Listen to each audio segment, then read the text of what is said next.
Essuula ya 2. Awo abaana ba Isirayiri ekibiina kyonna ne batuuka mu ddungu lya Zini mu mwezi ogw'olubereberye. Abantu ne batuula mu Kadesi.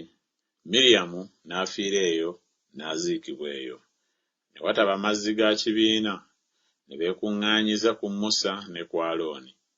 Abantu ne bawakana ne Musa ne boogera nti, singa twafa baganda baffe bwe baafiira mu maaso ga Mukama. Era mwaleetera ki ekibiina kya Mukama mu ddungu muno, tufiire omwo ffe n'ebisibo byaffe? Era mwatujjira ki mu Misiri okutulinnyisa okutuyingiza mu kifo kino ekibi?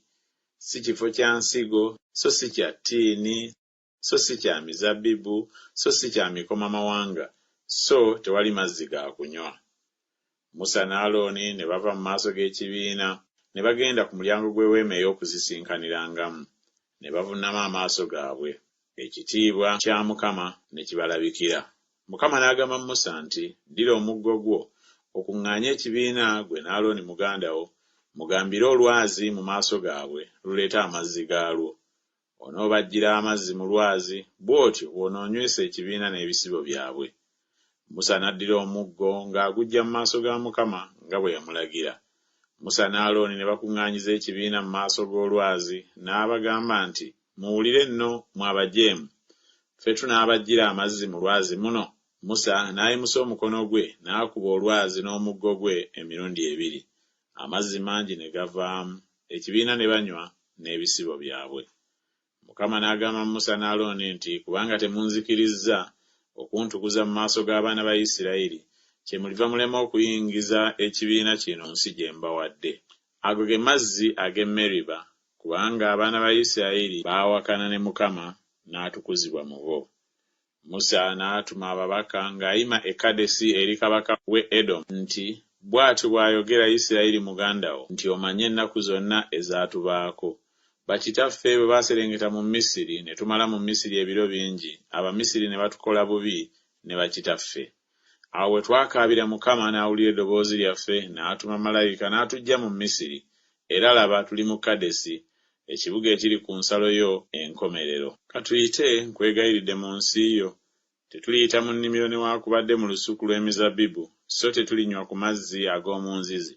Tunaatambuliranga mu luguudo lwa kabaka. Tetulikyamira ku mukono ogwa ddyo newaakubadde ogwa kkono, okutuusa lwe tuliyita ku nsalo yo. Edomu n'amugamba nti, toliyita mu nze, nneme okukutabaala n'ekitala. Abaana ba Isirayiri ne bamugamba nti, tulirinnyirira mu luguudo.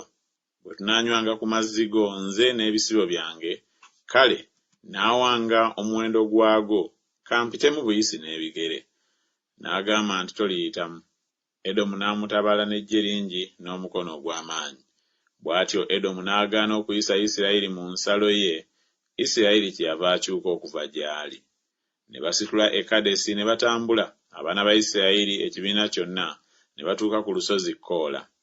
Mukama n'agambira Musa ne Alooni ku lusozi Koola ku nsalo y'ensi ya Edomu ng'ayogera nti, Alooni anaakuŋŋaanyizibwa eri abantu be, kubanga taliyingira mu nsi gye mpadde abaana ba Isirayiri, kubanga mwajeemera ekigambo kyange ku mazzi ag'e Meriba. Twala Alooni ne Eriyazaali mutabani we obalinnyise ku lusozi Koola. Alooni omwambuleko ebyambalo bye, obimwambaze Eriyazaali mutabani we. Kale Alooni anaakuŋŋaanyizibwa eri abantu be, era anaafiira eyo. Musa n'akola nga Mukama bwe yalagira. Ne balinnya ku lusozi Koola mu maaso g'ekibiina kyonna. Musa n'ayambula Alooni ebyambalo bye n'abyambaza Eriyazaali mutabani we. Alooni n'afiira eyo ku ntikko y'olusozi. Musa ne Eriyazaali ne baserengeta ne bava ku lusozi. Awo ekibiina kyonna bwe baalaba nga Alooni afudde, ne bamala ennaku 3 nga bakaabira Alooni, ennyumba ya Isirayiri yonna.